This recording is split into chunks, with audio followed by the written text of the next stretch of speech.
Roma imperial, dinastía Flavia. En el año 27 a.C., Augusto, el primer emperador de Roma, daba inicio a una nueva forma de gobierno y a una dinastía imperial denominada Julio-Claudia, en la que gobernaron los emperadores Augusto, Tiberio, Calígula, Claudio y Nerón.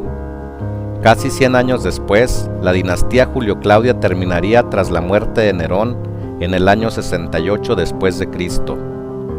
Durante los últimos años del reinado de Nerón, el Imperio Romano se vio envuelto en una serie de rebeliones. El Senado mismo le dio la espalda a su emperador y nombra como gobernante a Servio Sulpicio Galba el 8 de junio del año 68, orillando a Nerón a suicidarse. El año 69 fue conocido como el año de los 4 emperadores. Tras sucesiones muy cortas, pasaron por el poder Galba, Otón, Vitelio y Vespasiano. Ya nombrado emperador por el Senado, Galba viaja a la ciudad de Roma, pero en el trayecto se fue encontrando resistencias y oposición a su gobierno. Comenzó a reprimir ciudades o grupos sociales opositores. Estas acciones comenzaron a restarle popularidad. Galba tampoco contaba con el apoyo de la Guardia Pretoriana, por lo que ésta se dejó sobornar por Marco Salvio Otón, quien les ofreció jugosos dispendios a cambio de su apoyo. La Guardia Pretoriana accedió a las propuestas de Otón y Galba fue asesinado por los militares en el Foro Romano. El ejército y el Senado nombraron a Otón como nuevo monarca. Sin embargo, se avecinaba un gran problema. Las legiones germánicas aclamaron a Vitelio como su legítimo emperador, desconociendo primero a Galba y después a Otón. Vitelio marcha con sus legiones desde Germania hasta Italia. Otón fue derrotado y se suicida después de 3 meses de mandato. Con la noticia del suicidio de Otón, el Senado no le queda otra opción que reconocer a Vitelio como el nuevo emperador. Vitelio comenzó a gobernar de manera desorganizada. Por un lado ofrecía fastuosos banquetes y celebraciones para ganarse el favor del pueblo romano, mientras que por otro, reprimía de forma violenta y cruel a cualquiera que no estuviera de acuerdo con su gobierno. En esta etapa del Imperio Romano, las legiones del ejército habían logrado adquirir una gran cuota de poder.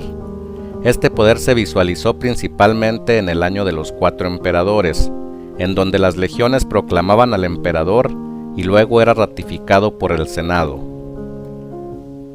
De esta misma forma llega al poder Tito Flavio Vespasiano, mejor conocido como Vespasiano. Este emperador llegaría a poner orden y a terminar con las sublevaciones y guerras civiles, al mismo tiempo que iniciaba con la dinastía Flavia, la segunda dinastía del Imperio Romano. Durante la dinastía Flavia gobernaron Vespasiano, así como sus hijos Tito y Domiciano. Aprovechando la poca popularidad y el gobierno desorganizado que estaba teniendo Vitelio, Vespasiano se hace proclamar emperador por las legiones de Judea y Siria, mismas que él mismo había comandado desde el año 67. Mientras que Vitelio gobernaba desde la capital romana, Vespasiano estaba recabando apoyo de las provincias de Judea, Siria y Egipto.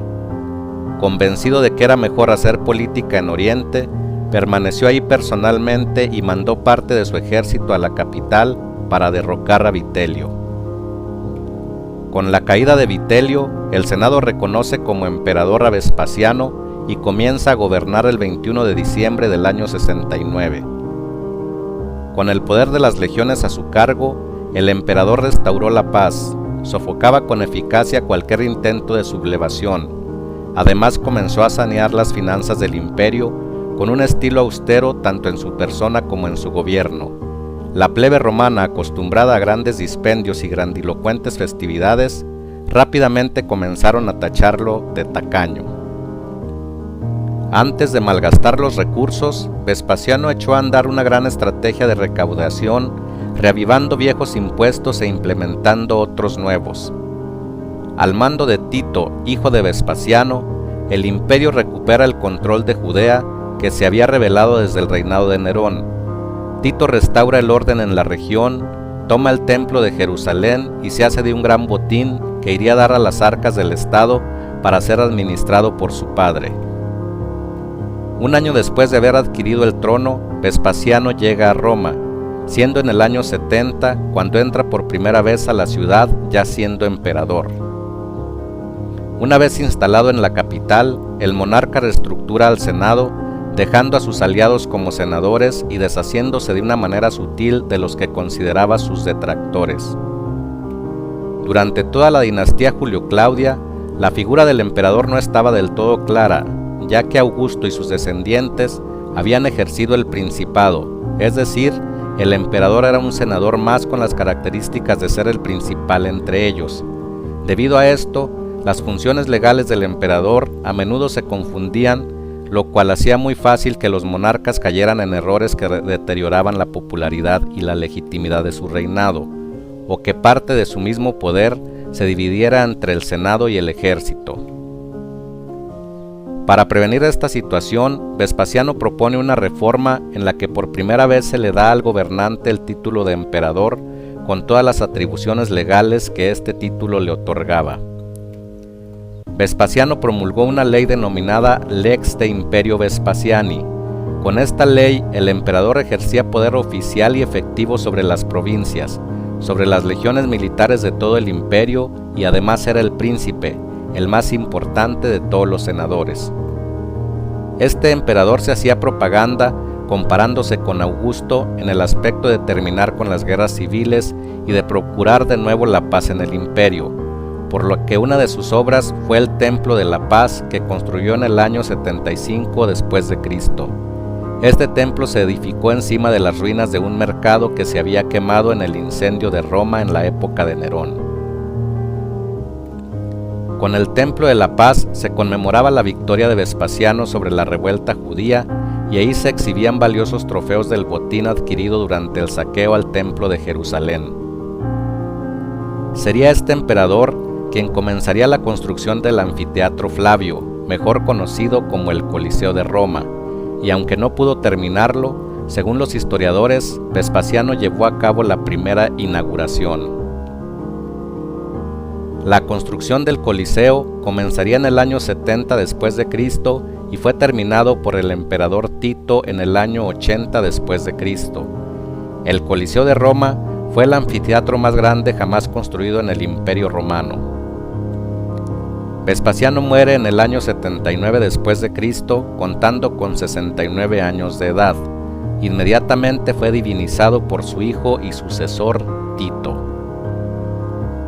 Tito Flavio Vespasiano llevaba exactamente el mismo nombre que su padre, por lo que los historiadores lo llamaron únicamente Tito.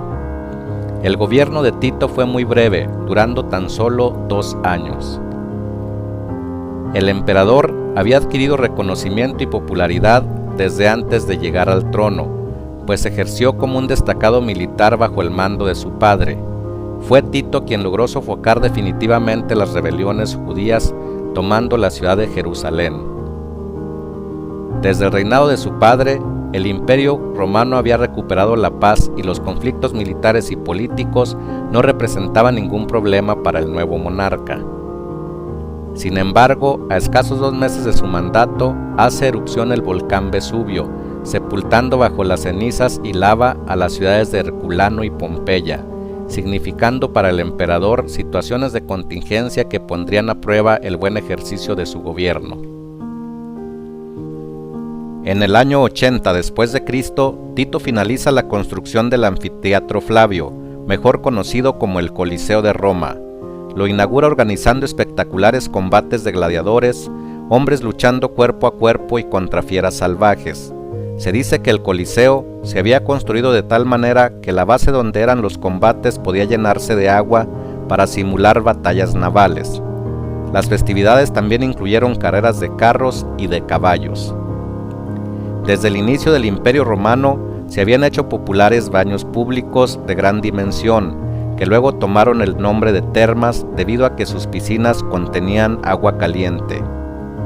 Ya Nerón había construido un complejo de termas impresionante. Sin embargo, las termas que construye Tito son de gran interés debido a que las levanta en un lugar contiguo al Coliseo romano. Para esta época, las termas no solo eran simples estancias de baños públicos, eran en realidad un gran complejo arquitectónico de esparcimiento en la cultura romana. Además de los baños y salas de masaje, las termas contaban con biblioteca, teatro, salas para filosofar y gimnasios. Una vez adentro de las salas de baño, los usuarios podían andar completamente desnudos para recibir masajes con aceites aromáticos y baños de perfume, ya sea antes o después de entrar a las piscinas con agua caliente. Tito muere el 13 de septiembre del año 81. La versión oficial histórica dice que murió de peste, mientras que versiones no oficiales insinúan que pudo haber sido envenenado por su hermano Domiciano. Los historiadores Suetonio y Casio Dión sostienen que su muerte fue por causas naturales. Tras la muerte de Tito, lo sucede en el trono Domiciano, quien gobernó del año 81 al 96 después de Cristo. Domiciano fue un gobernante estricto y organizado. No toleraba la corrupción ni el nepotismo. Relegó al Senado considerando que era una élite burocrática y que solo expoliaba las finanzas del Estado. Esto hizo que la clase política influyente lo catalogara de déspota y lo comparara con Calígula y Nerón. Aunque fue muy estricto con las finanzas que destinaba a la burocracia, supo tener contenta a la plebe invirtiendo en banquetes públicos. Promovió ampliamente los juegos y los espectáculos. En el año 86 creó los Juegos Capitolinos, en donde cada 4 años se celebraban competencias deportivas, carreras de carros y de caballos, simulaciones de enfrentamientos navales, combates de gladiadores y como novedad incluía mujeres y enanos. También se llevaban a cabo concursos musicales y actuaciones de teatro. En toda la dinastía Flavia y desde luego en el reinado de Domiciano, el ejército jugó un papel muy importante en la estabilidad social del imperio. Domiciano era muy limitado en sus capacidades militares, ya que en su infancia y adolescencia eran su padre y su hermano Tito quienes se encargaron de estar al frente de las tropas en varios frentes de batalla, mientras que él siempre permaneció en la ciudad de Roma bajo el cuidado de familiares.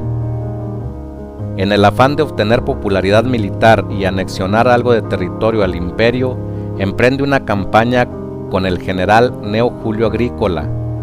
Agrícola logra conquistar territorio de la actual Escocia y así cumple con la tarea que le había encomendado Domiciano. También anexionó otra pequeña parte de territorio, tomando las tierras de los catos, una tribu asentada en las inmediaciones de los ríos Danubio y Rin. En el año 86, Domiciano tendría que enfrentar uno de sus mayores desafíos en el ámbito militar. Pueblos bárbaros asentados al norte de Iliria desafiaban constantemente las fronteras del imperio. Los más peligrosos fueron los dacios, que liderados por su rey Decébalo, atacan la provincia romana de Moesia en el año 85, asesinan a Cayo Opio Sabino, gobernador de la provincia, y siembran terror y destrucción entre los pobladores de esa parte del imperio. El emperador se traslada de inmediato a la provincia vulnerada. Se hace acompañar de 5 legiones comandadas por el prefecto del pretorio Cornelio Fusco. Cornelio Fusco invade Dacia y se enfrenta contra Decébalo. El general romano pierde la batalla, es capturado y asesinado. El águila dorada y los estandartes del ejército romano fueron arrebatados por los dacios. Esta acción significaba una gran ofensa para los gobernantes y el pueblo de Roma. La falta de experiencia militar le estaba costando caro a Domiciano, y ninguno de sus generales podía capturar al líder dacio Decébalo. Por lo contrario, los romanos volvieron a experimentar una nueva derrota, por lo que el emperador se vio obligado a firmar un tratado de paz ventajoso para los dacios, al grado de que el imperio romano tendría que pagar una retribución anual al rey Decébalo. Los senadores y altos funcionarios del ejército comenzaron a ver con malos ojos las decisiones militares de Domiciano. Criticaron severamente la decisión de fortificar las fronteras en Germania en lugar de atacar a las tribus bélicas. La retirada del ejército en Britania y el acuerdo de paz que hizo con los dacios. Les pareció indigno y lo acusaron de haber comprado la paz con los dacios en lugar de someterlos. En el año 89, Lucio Antonio Saturnino, gobernador de la provincia de Germania Superior, encabezó una revuelta en contra del emperador. Domiciano solicita la ayuda de Trajano, un destacado militar que posteriormente sería emperador. Entre Domiciano y Trajano y el gobernador de Germania Inferior aplastaron la revuelta, tomaron prisionero a Saturnino y lo ejecutaron. El emperador comenzó a sentirse rechazado por las élites senatoriales y militares. Después de la revuelta de Saturnino, el monarca comenzó a mostrarse paranoico. Acusaba constantemente que se estaría organizando una conspiración en su contra. Derivado de esta paranoia, mandó ejecutar alrededor de 20 opositores a su gobierno. Finalmente, el 18 de septiembre del año 96, sus sospechas se hicieron realidad y fue asesinado víctima de un complot palaciego orquestado por los mismos miembros de su corte. Un mayordomo de nombre Esteban había fingido haberse herido un brazo y bajo las vendas escondió una daga. Llegado el momento de la conjura, Esteban y otros ayudantes del palacio encerraron al emperador en su habitación y ahí le asesinaron. Aunque no hay manera de comprobarse, se sospecha que el Senado y la Guardia Pretoriana podrían estar al tanto de la conspiración, pues inmediatamente después de la muerte del emperador, de manera unánime y como si ya tuvieran todo preparado, proclaman como emperador a un senador anciano y prestigioso de nombre Nerva. Este nuevo emperador comenzaría una nueva dinastía denominada Antonina o Ulpio Aelia. Con la dinastía Antonina arribarían al trono Trajano, Adriano, Antonino Pío, Lucio Vero, Marco Aurelio y Cómodo. De la dinastía Antonina o Ulpio Aelia hablaremos en el próximo video.